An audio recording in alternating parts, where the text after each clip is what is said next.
Kita beralih ke informasi selanjutnya, Saudara. Presiden Joko Widodo dan Wakil Presiden Ma'ruf Amin akan melaksanakan sholat Idul Adha 1443 Hijriah di Masjid Istiqlal Jakarta pada Minggu 10 Juli nanti. Nantinya sholat Idul Adha juga akan dihadiri oleh jajaran Menteri Kabinet Indonesia Maju.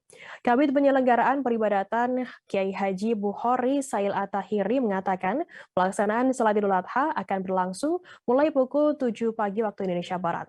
Dengan demikian, masyarakat yang ingin melaksanakan sholat Idul Adha di Masjid Istiqlal diimbau untuk datang lebih pagi guna mengantisipasi terjadinya kepadatan.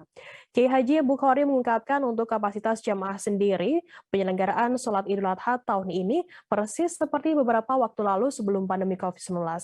Para jamaah bisa melaksanakan ibadah tanpa adanya batasan jarak. Namun jamaah masih tetap diimbau untuk menjaga protokol kesehatan.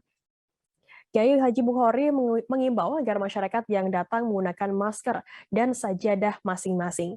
Adapun berdasarkan rencana petugas pelaksanaan sholat Idul Adha 1443 Hijriah di Masjid Istiqlal nanti diantaranya adalah yang pertama khotib yang bertugas yakni Profesor Dr. Insinyur Kiai Haji Muhammad Nuh, Ketua BWI Pusat dengan tema Semangat Gotong Royong Perkuat Sendi Kebinekaan. Kemudian Imam Ustadz Haji Salim Ghazali, kemudian Imam Badal Ustadz Haji Ahmad Husni Ismail, dan juga Bilal Ustadz Ilham Mahmudin dan Bilal Badal Ustadz Haji Ahmad Ahwani.